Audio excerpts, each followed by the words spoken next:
Welcome to HortTube. My name is John Putnam. This is the garden question and answer video that I do pretty much every Sunday. You can ask gardening questions down in the comments below this video, and that's where I pick from each week. If your question, if the zone you live in would seem helpful to the question, please include that. Frequently I get questions that are kind of unanswerable without knowing kind of the area that you live in the country, so that's super helpful. And again, I think there's 25 or something from this past week's video. You can see Holly back here behind me. She's enjoying these probably last few cool mornings of the season. It's 41 this morning. We've got a chance of a frost tonight as I'm filming this on Saturday before you're watching it on Sunday. There you go. Let's see. So we had the big announcement video this week that we're doing this garden down at Johnson Nursery, which is about 90 minutes away. There were lots of questions on that video about how far away it is. We have a place to stay there, or I also have the RV that we frequently travel in, and then we'll probably just be there, shoot a bunch of content, move the garden forward quite a bit, and then not be there for some period of time. That's probably how the future of that will go. But there'll probably only be like 4 videos there this year. I just want to get that section kind of under wood chips and get that soil improving so that when we jump into it next spring or late winter, early spring, that we can just dive right in and get lots and lots of plants in the ground. We'll be there for one event later in the next few weeks, and I'll talk about that probably in another the next week's Q&A video. If you're in that area, we will be down there for one of their events. Okay, let's see. Then there were 2 other videos from in the garden here. This is a different view than I typically shoot the Q&A from, and I may move the camera around once or twice more before we finish this video. Somebody asked about a view of the back of the house from back here, which I've really never shown very much. So there's that, how the back of the house looks. There's some stone here in the patio, in bricks and piles and that kind of thing. But other than that, everything is pretty tidy back here.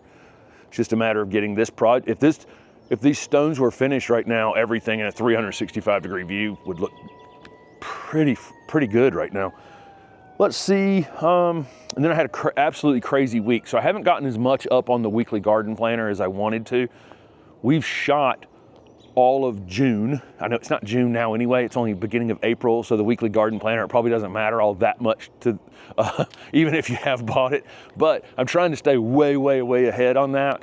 We've shot all of June and part of July by the time you're watching this. I only have the first week of June as I'm filming this edited and up. Hopefully the rest of June here on Sunday. My dad had turned what was probably a routine gallbladder surgery into emergency gallbladder surgery by not going to the doctor for a couple days. And he was in a hospital over here at Rex for a few days this week. So had that going on. Plus we went down to Wallace for that announcement video. Plus went somewhere else as well. It was just kind of it's an absolutely crazy, just kind of a crazy week. So I didn't get as much editing done as I wanted to, but that stuff will be up here in the next few days. Thank you to those of you who have bought the weekly garden planner and the Learn to Garden video series. The weekly garden planner has a $30 discount through the month of April if you're interested in it. And it's basically, like I explained to somebody in an email yesterday, it's the difference between the two. The Learn to Garden video series is just teaching how-to gardening. And those of you who own it got a notification yesterday of the shrub video that went up on it this past week. More videos to come on that, especially during the month of May. And the weekly garden planner is for if you have an established garden, this is the time you do these things, when you do them, and how to do them to maintain your garden. Okay. Let's jump into some questions because I've talked long enough about things that aren't questions. So somebody said, please don't cut down the Dawn Redwood at the new garden we want. The Dawn Redwood is definitely staying.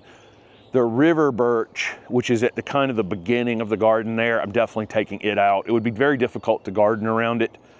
There's another river birch a little further down, so there'll still be a river birch in that space. And again, they're always difficult to garden with, but it's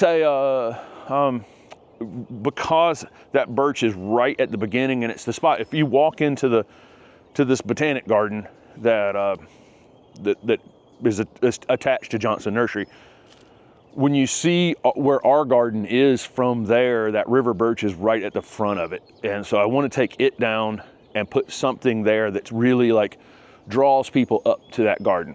And then the dawn redwood is just past that. It'll definitely stay in place. I have to limit up a little bit over time, but I had a dawn redwood at the old house too. So I love them as well. And then a few of the other native trees will stay there. And then there's a few invasives that have to come out of there. We'll be down. There'll be a video from that project before this month's over, trying to get the space kind of ready for the future. But the dawn redwood stays. I feel the same as you do about that. Okay.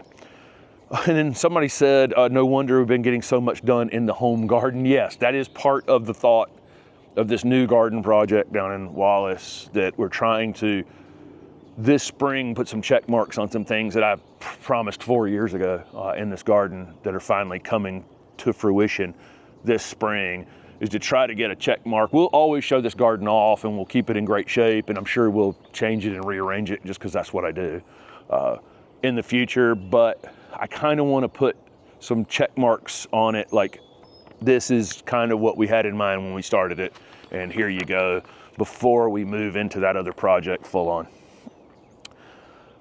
So somebody said, have you ever considered painting the front fence? I get that one all the time. When the horizontal fence goes in the back garden here in the next few weeks, I want to let that wood dry out a little bit and then do both fences some sort of protectant. It might just be basically a clear protectant. It might be that it's some sort of wood stain, but I definitely wouldn't paint them, just because paint will involve repainting, and I really don't want to be repainting fences. But there will be some sort of protection added to the wood. That front fence is plenty dry now, and would be very receptive to any kind of but I want to do them at the same time so they're similar. That's been my plan on that. But the color of it may not change. It's just but I need to get some sort of protectant on it. Okay. Let's see. So somebody has a serviceberry that's slow growing. It's in the, they've had it in the ground in the full sun for about 4 years. It has no new growth on it. Why? I always figure, and I've answered, there's probably a similar question coming up to this, or similar to this. Definitely if you have something like that that's not growing at all after 4 years, I'm going to probably dig it up and raise it. I'm assuming it got planted too deep, or some sort of conditions that it doesn't like. My Autumn Brilliant serviceberry has grown multiple feet since it's been in the ground, and I imagine it's probably going to try to grow 2 or 3 feet over just the next few weeks. And I may have to do some pruning on it at that point, because I don't think the diameter of the trunk will support that. So, I mean, I say many times that the first year something's in the ground is not representative of what it's going to be. The flowers are going to be small. We've got a clematis out front that Dr. Rupel that has flowers on it this year that are this big. Last year they were this big, right? It's just a year later in the ground, the flowers are now what they were always going to look like, but it took a minute. When you get past 2 years and into that 3rd year or 4th year and the plant's not doing what it's supposed to be doing, I'm assuming that it's planted too deep, or it's too dry, or it's too wet, it's too something, it's too shady, it's too sunny, it's too something. So I probably would, that's a candidate for digging up, and you think it's going to be hard, but if it hasn't grown on the top for 4 years, it probably hasn't grown much on the bottom either.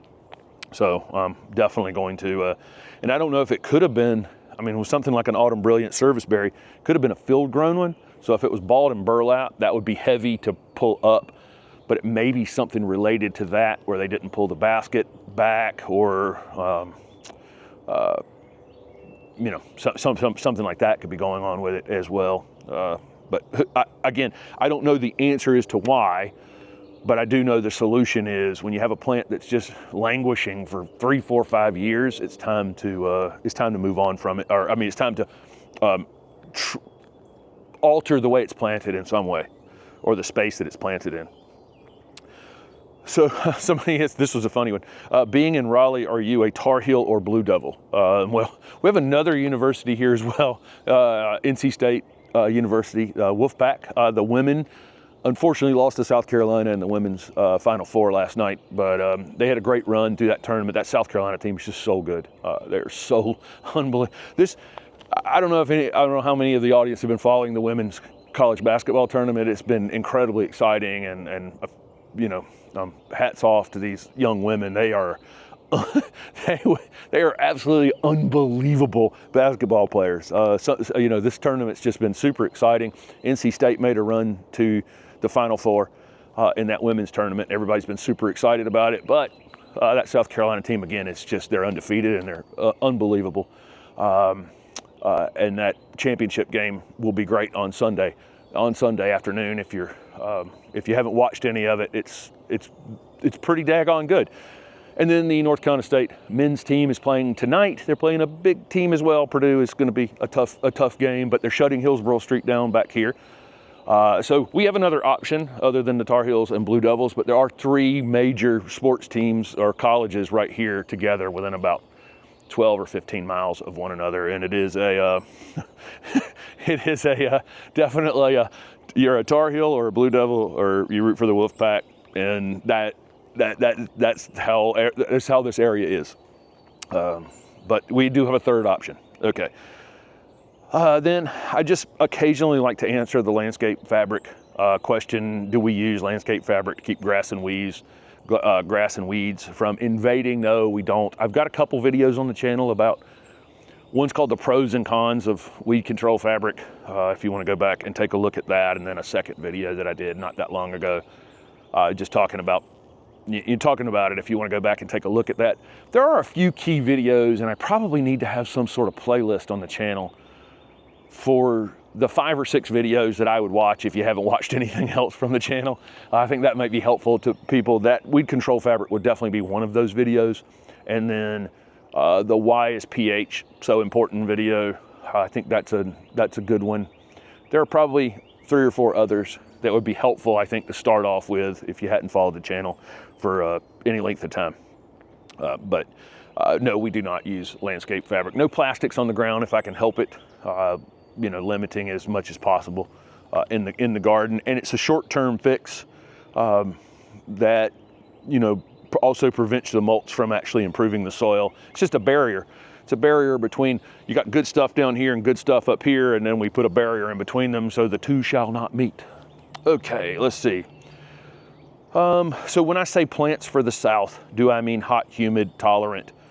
Or am I talking about the zone itself? Yeah, most of the time when we're talking about plants for the Southeast, we have to take into account not just heat. Because we have actually, generally speaking, in the Southeast, we have what I call a heat cap. If it gets, during the summertime, once it gets over 90 degrees, when it starts to creep into 93, 94, 95, typically because of the humidity, it clouds over and we get potential thunderstorms. The atmosphere becomes unsettled. We don't get a lot of 100-degree days, although the last few years, when we were in Louisiana last year, it was 107 in South Louisiana. It makes no sense. Normally they have this kind of cap on the heat. It's miserable. Don't want to say it's not miserable at 93 and 100% humidity, because it absolutely is, but normally that's what happens. If you go to Florida, that's what happens. In the morning, the sun comes up, it heats up to 90 really, really quickly, and then it becomes unstable, typically rains at some point during the day if you've ever been at Disney, and then that's a normal behavior of the weather here in the South. So yes, it's hot and it's miserable because the humidity's so high, but we do have a cap typically on the actual temperature. But yeah, that's normally what I'm talking about. So, you're in the Pacific Northwest, we have a lot of crossover with the plants that we can grow here, because you're in a similar zone to us. But we get rain 12 months out of the year, where you get seasonal rainfall, and we get that really thick humidity during the summertime, during the active growing time of the season.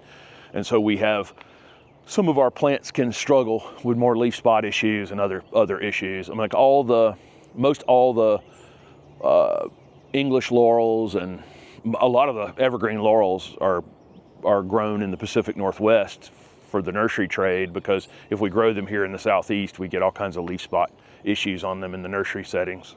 So Yes, that's what I'm talking about. When I say something's for the south, it's not just about temperature, because other people have temperature. Southwest has temperature.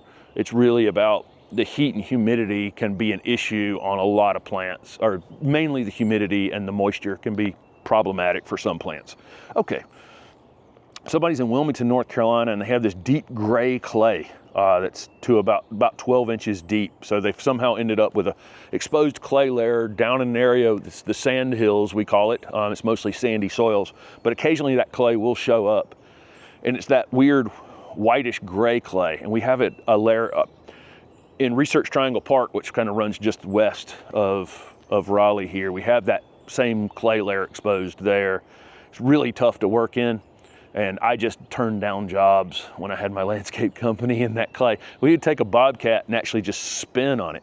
You know, you couldn't get any kind of, you have to use tracks on things in order to work in it. It's such a weird clay. I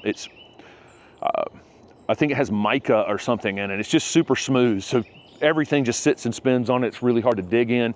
It doesn't perk very well. Just because you have clay soil doesn't mean it won't perk. I mean, I have clay-based soil here, but if you dug a hole and filled it with water and came back in a few hours, that water would be gone. That gray clay, you can fill it with water and it can sit there for a while. It just doesn't perk at all. Anyway, they're incorporating some fine pines and mounding things up. Is there anything else they can do to break up the sheets? I think that keeping organic material on the top eventually will work its way down through the soil. And you'll see it improve in depths over time. And that's what happened here. I put this place on overdrive by putting the wood chips down and the compost down. And so this soil was improved radically very quickly. But if you're just doing hardwood mulch or whatever mulches you're using, it will help. It will improve it over some period of time. But you're doing the right thing, adding some pine fines and mounding things up a bit to keep it above that. Keeping it above that clay. It's just going to take time to improve it more. But keep the soil covered in organic material, and the worms and other things will hopefully carry some of that stuff down there without you having to do it. Here's another question about something languishing. They're in Zone 5B in Colorado. They've got a Canadian red chokeberry tree planted too deep and it's not doing well. So they've realized that over time, looking at this thing, it's not growing. What's going on with it? They can't see a root flare down at the bottom of it, so it's planted too deep. They've already root pruned it. How do they raise it up? I probably would take it. I don't know how big something is. I'm not looking at it. But the way I've raised a couple things in the past like this is I've dug out from one side. If you're raising it in the exact same spot, and then I've basically taken and pulled up on that root ball some, maybe take 2 shovels and pull up on one side of it, pull the tree back just a bit, don't pull too hard on it, but down toward the bottom, and then thrown hopefully native soil around it. If you can find some place in your garden where you can dig some native soil up, and then go to the other side of the tree, just kind of literally, take it and peel the root ball up some, throw some soil into there, peel the root ball up on the other side, throw some soil into there. Maybe you have to do it here, maybe you have to do it there, but you can slowly but surely tuck soil under it until you've, over a little bit of time, you can raise it up quite a bit. They were asking if they should use bagged soil.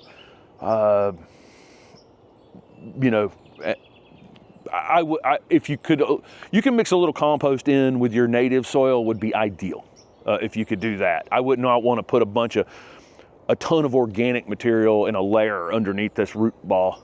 I think that, I don't know, it may end up creating some sort of dry socket or some sort of wet socket down below it. But a combination of maybe a little organic material with some native soil that you could find in your own garden would be, again, that would be ideal. And then they said, how should they go about finding the root flare? So you can start pulling that soil back after you've mounded it up some. But be careful if it's like 6 inches down and that wood above the root flare has been wet for all this time. If it dries out real quick, it could potentially crack it if the sun's hitting it. So I might do this just a little bit at a time. I might take, pull about 1 inch of soil back. I don't know how deep this thing was buried, how far up its neck is buried, but I would do it slowly. That would be my suggestion, and let it dry out a little bit at the time as you come down with it. I wouldn't want to pull back, expose 4 inches of wood that hasn't been exposed in 3 years, and then have the sun, hit it the next morning, because I don't know what will happen with that. So somebody has varying levels of wood chips applied 2 years ago from 4 inches to 12 inches, and it's still kind of sitting there. It's broken down some, but it hasn't broken down completely. It's still chunky material. Should they till it in? No, definitely you don't want to till that material down into your ground. And there's some question about how you would go 2 years without that material breaking down. I'm guessing it's nitrogen deficient in some way. So for me, I probably would go and actually fertilize these wood chips. So you could use, since we're not talking about fertilizing plants right now, I would get the quickest releasing nitrogen fertilizer that you could put on it, and that could be something like 10-10-10, or you just need the nitrogen. So if you just find some ammonia nitrate, which would be like 3600 or whatever, something that first number is the number that matters. You need to get some it's probably missing something that it needs to be. The soil microbes are missing something that they need to be breaking this stuff down. But I definitely would not till this material in. I'd give it a little bit more time to break down, but I think you're going to need to add something to it to get it breaking down. So for some reason or another, when I put the wood chips down in this garden, the soil microbes got right to work on them. In my paths out here, I've put 6 or 8 inches of wood chips down. They'll be basically compost in 6 months from now, and that's the way the garden should be working. It won't be working that way initially, but after 2 years, it should be working that way. So I think it needs some nitrogen to help break that material down, and then I would wait a minute until the stuff is broken down enough. At some point, you could till it in if you wanted to, but I wouldn't till it in. The point of putting these wood chips on it was to wake the soil up and get the soil microbes working and get the engine of everything working. If you now go out there and till it, you're going to kill all that life that's coming back, from having put the wood chips down. So I'm not going to till it at all. I'm just going to dig the holes to plant the plants in it in the future, and maybe at that time I'd mix a little bit of compost or pine bark fines or whatever in with it. I don't think you need to mix anything in with it. And if you're watching this channel at all, I'm not adding anything to the soil here because of what the wood chips did to the soil initially. So I think you just need another season with the wood chips, and some fertilizer would help with that. Ammonia nitrate would help with that to get that stuff breaking down. Once it is, you can get in there and just start working. So how about a different angle here? Somebody asked, is Griffin wearing purple and gold? They saw Griffin in one of the videos. He has a little chest strap thing he wears when he goes on walks. And so he pulls big time on walks, little teeny tiny thing, but he will choke himself if I just have him on the regular leash. So it's basically just a little outfit he wears so that I can hook the leash onto his back, and then when he pulls, it's just pulling against his chest rather than his, choking him, which he does to himself. He will finish a walk and start coughing because he tried to drag me all the way around the block. So it's just an outfit to keep him from hurting himself. Again, he's definitely a dog in training. That's what we'll call him. So, okay, here's a question that I get frequently, so what to do about drainage issues? Should they use a French drain, rework existing swell, do some sort of rain garden, a combination of strategies? Without seeing the space, it's hard to recommend, what to do on these types of issues.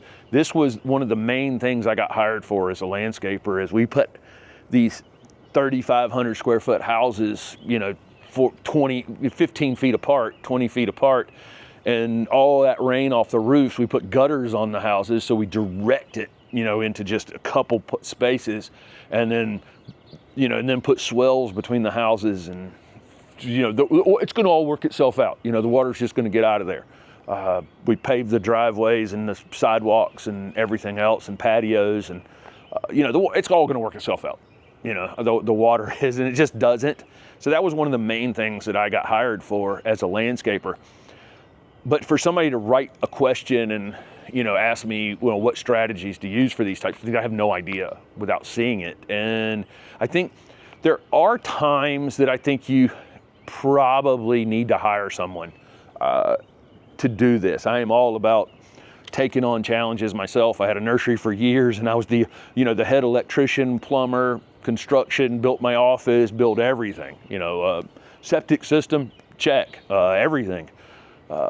So I'm a person that will tackle pretty much anything, but I think there are times in our lives where something is out of, you know, out of the category that we know what to do. And there are landscapers in your area that probably deal with, you know, the type of drainage issue you have, whatever it may be. And it might be that this is the one time I would say that I might call somebody in if you have drainage issues and wet spaces that is preventing you from using the space that you have. It might, that's the one time I would just recommend that's the thing you need to do. Okay, so somebody said they wanted a view of the back steps of the back of the property. I had written that down, but I showed that off earlier. So somebody has a 2 to 3 foot drainage ditch along the front of their property, wants to do something to increase curb appeal. They're in coastal Georgia. I left my ditch at the old house as grass. I would not have wanted to plant or maintain anything in it, but right on the edge of the top of it, I landscaped, I had nothing but beds the rest of the way, but my ditches I maintained as grass. I think that's the best way. If you have ditches as drainage swells, I think the best thing in them is turf, unfortunately. As much as I don't want to mow them, because anything else you have in there, if you try to put junipers or ground covers or whatever, they're just going to get, you know, during an actual significant rain, they're going to get things washing through them, and your ground covers are going to be a mess. Any mulch or pine straw or anything you had in them is going to get washed away. I think that's a good use for grasses, is that the occasional rain that comes across them, they're pretty good at holding themselves in place and not being washed out. But then right from the top of the ditch back to the house, you know, I had it all as beds, as interesting beds, you know, and plantings. But I do think that the grass or just grassy weeds, that's all I had at the old house, was grassy weeds. I wasn't trying to maintain some sort of perfect turf in the ditch. It was just mowed once a week, green. Okay, nobody likes these answers, do they? Let's see. Can a mature sunshine ligustrum be tree formed? Yeah, there's a lot of tree formed sunshine ligustrum all over the place. Mature though, you know, it may be much more difficult to take one that's already a big plant and turn it into a nice looking tree form, because I don't know how many trunks it has. I don't know the shape of them. Are you walking right through the pansies? You are, aren't you? I don't know the shape of them, of the bottom of the tree, so I don't know how it's going to turn out for you. But yes, you can absolutely limb it up and expose some of the trunk. I prefer on shrubby plants to do it while they're slightly smaller, so that then I can direct maybe, you know, how it's ultimately going to look at the end. She's ready to go in the house. Somebody said, please do a video on hornbeam trees. They're in North Alabama. I'm a big fan of Carpinus or hornbeam trees, the European hornbeam, American hornbeam. The American hornbeam or the Eastern hornbeam has the species name Caroliniana, which is which it being in North Carolina. I always like that species name. At some point, yeah, we'll do, you know, there's some narrow hornbeam over at the Ralston that was in a narrow tree video. If it hasn't, I did a narrow tree video and I had enough to make a second video, and I cannot remember if that hornbeam was in that video. If it hasn't been, when I do edit that second video, it'll be on there. But hornbeams are amongst my my favorite trees, and I think beam just means wood or tree, and horn means tough. So I think it means like tough wood or something like that in Old English. And the word in German for beam is like Baum, and then it's what is it in Dutch. It's something similar. It's something similar to that. So that word beam means wood or tree, you know, in 3 different European languages, but the word is close together. I can't remember what it is in Dutch, but you get these common names and wonder where they came from. And I always kind of want to know, but that just it means tough wood or tough tree. And that one has the common name ironwood sometimes, but there's lots of other things like, there's lots of other things that have the common name ironwood as well. But no, I love Carpinus. And there's hornbeams from, you know, in North America, in Europe, in Asia, all over the world. Okay, and they're similar to our native beeches a little bit. Let's see. Somebody has a compost bin that has tree roots growing into it, so they can't turn it. What should they do? I think at this point you've got to kind of flip all that out of there and get those tree roots cut out of it. And then if you were ever going to come up with a use for landscape fabric, this is it. You can put landscape fabric at the bottom of your compost bin or something like that to prevent those roots from invading from underneath. But that, if I was going to come up with a good use for landscape fabric, this would be it, just to protect the bottom of your compost bin in the future from things invading it. But this initial time, unfortunately, you're going to have to go in there and cut it all out. Somebody just said native dogwood versus Kusa dogwood in 6B. You know, I love our native dogwoods, but if you buy just a seedling white dogwood from somewhere, I don't know that that's going to be the best solution. There are some of the named cultivars of our native dogwoods have proven resistant to some of the Asian diseases that were brought here in Kusa dogwoods and other Asian dogwoods. So look for that if you're going to use one of our native dogwoods. Try to find one that is kind of resistant to some of the disease issues. And then I absolutely love Kusa dogwoods. I mean, who doesn't love Kusa dogwoods when they bloom? They're just, you know, spectacular. They're not really invasive. So, and then I have the Cornus elliptica, the evergreen dogwood out front, the Chinese evergreen dogwood. And again, it's not invasive either, and it's beautiful and it's healthy and vibrant, looks great. And then along this wooded space right here, you won't be able to see it over top of this tea olive, but there's a full, you know, one of our natives in full bloom back here off the property. So I think there's a space for both of them. If you're going to get one of the native ones, try to do a little bit of research on, you know, disease resistant ones. Somebody asked about pecan shells. Using pecan shells for mulching for their on clay soil. Are the sharp edges a remedy for slugs and snails? I have no idea if the sharp edges will do anything to slugs or snails. The one thing about it, we're always looking for. They like the look of the pecan shells, and I'm not. You know, it looks.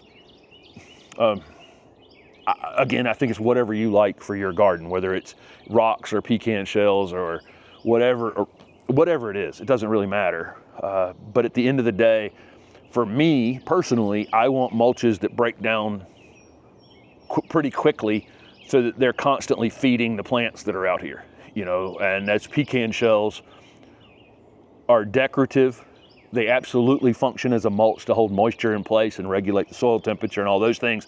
But the thing that they're missing is they don't break down. It takes a long time for them to break down and release anything that's good inside them for your plants. So I don't know about the slug and snail thing, if sharp edges on them will have any impact, but I do know that pecan shells will not improve your soil.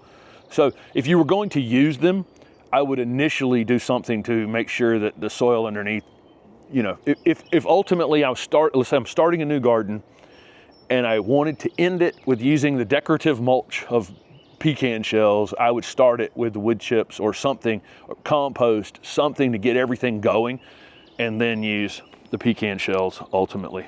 But if you're starting a new garden, planting things in it, and then just using pecan shell mulch, you know, the soil improvement's just kind of going to stop. Anyway.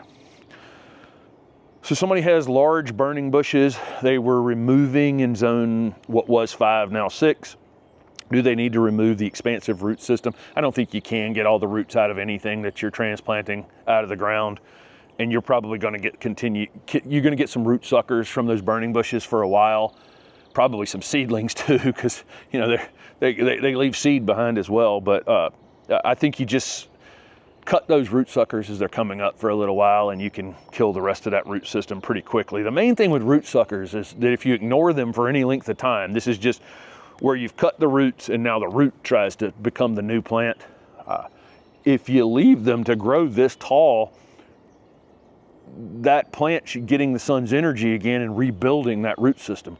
So, you know, as soon as you see them popping up above the ground, take your shovel and chop them off, chop them off, chop them off. And if you do that for long enough, it denies them. And then somebody else said, NC State Wolfpack in the men's and women's Final Four. Is there toilet paper all over the trees? And has it been crazy? Yes, it's been pretty wild around here. Again, the women lost last night as I'm filming this. But having them both in the Final Four has been kind of wild. It's been a long, long time for the men's team. So I was 13 years old in 1983 when they won the national championship over Houston on a last-second shot, and I was on Hillsborough Street that night with my family was on Hillsborough Street. So when I was 13, that was in 83, and then in 87 they won the ACC championship. And since then, there've been a game here, a game there, where Hillsborough Street was kind of wild. But yes, this 9-game run for the men's team has been wild.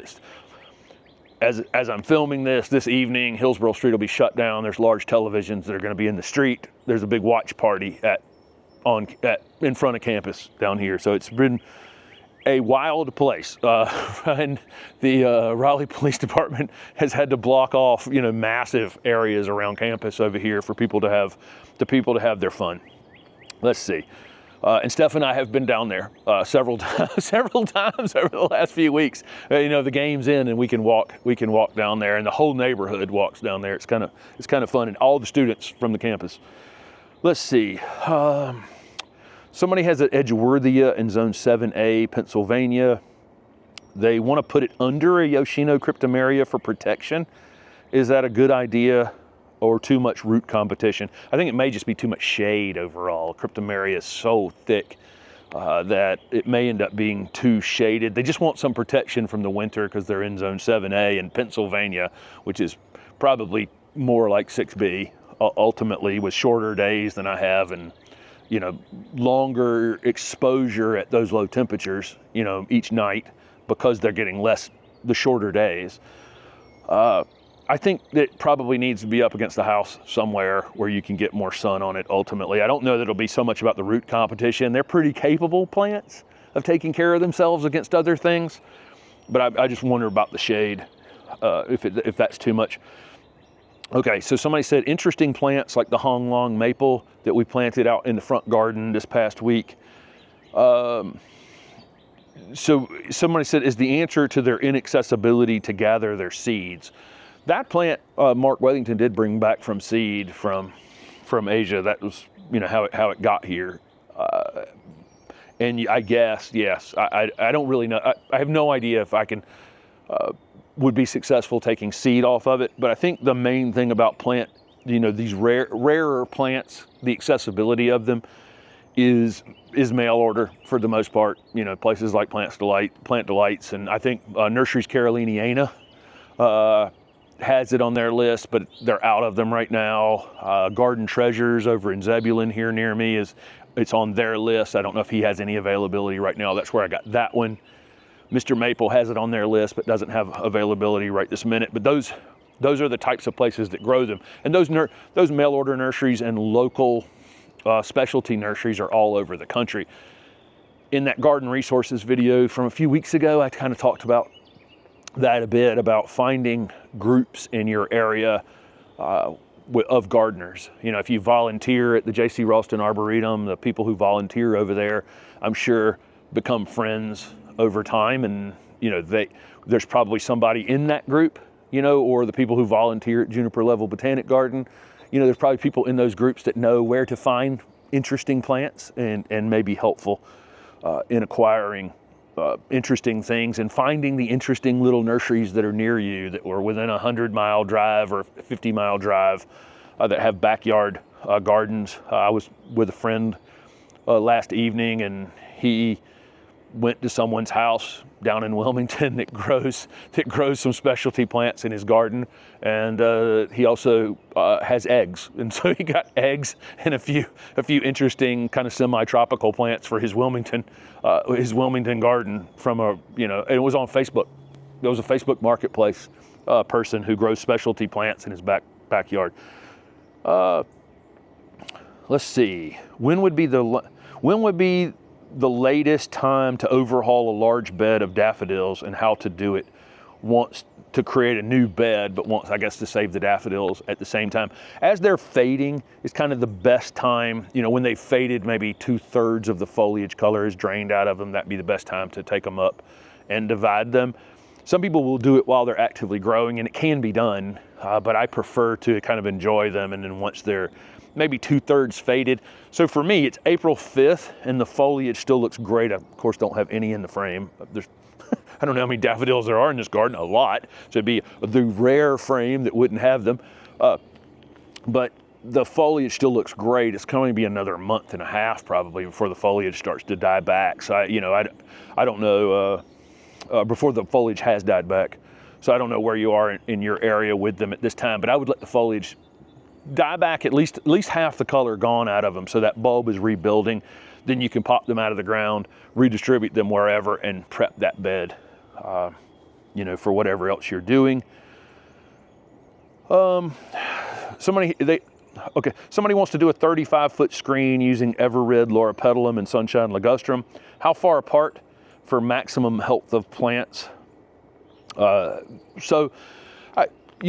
think that Sunshine Ligustrum and the Everrid is going to get about the same size as this Carolina Midnight, so quite big, but I probably wouldn't put the plants more than about 6 feet apart. You could put them further apart than that, but I don't care if they grow into one another over time. The one thing that I would say is that I think you should add green into this blend of plants. I know that the purple is appealing and the gold foliage is appealing, but a lot of times what makes the purple stand out is the fact that this one is framed with 2 green plants. The chartreuse plants that really stand out in this garden have green around them, or they're up against the blue building. They have some other contrasting color with them. So I would think about using some other holly of some kind that in this 35-foot screen. And the more species you have in the screen, the better anyway. But I would blend some green in with your purple and chartreuse. So this person sees videos on digging square holes for planting so roots don't grow in circles. Is it necessary? This is the main reason I dig holes with a shovel, is just to kind of keep the hole kind of rough, especially in this clay. I see everybody using the drill bits, and they're great for making it easier to dig in tough soils, clay soils. So I understand why everybody's using them, but they do, make little glassy, round, holes down in that clay that the plants are perfectly capable of rooting out into that space, but you are creating a bit of the roots are going to also go the easiest places they can go. And so if that's back in the circle, it may in fact do that. So I don't think it's necessary to dig a square hole. I just think but it's probably better to dig some sort of just gnarly, hole that's not, that those roots can get to a spot and then they're just kind of forced, out to go out into the surrounding area. So if you are using one of the drill bits, and certainly I'm not saying that they're not a good idea, because they certainly make life easier, you might want to rough the hole up a bit if it's clay. If it's sandier soils, it doesn't matter, all that much. But if you have some sort of gray clay or red clay, and it's, when you drill that hole, if it's just this perfect little shiny wall, keep in mind that when you put that plant in there, there's some possibility that those roots could continue to go in. They'll eventually root out into the surrounding soil. These are powerful things. It's amazing what one of these little roots can do if they just sit there and work at it for years, how far they can bust through things. So it's not like it's permanent, but I do like to dig a hole that's kind of rough and ready. Last question for this week. Again, I'll get more up on the weekly garden planner over the next few days. We've already shot lots of it, and thank you guys who have purchased it. There's a $30 discount code down below for that. Somebody said they went to one of the garden centers here in Raleigh and they don't sell Indian hawthorns because they get disease-related issues.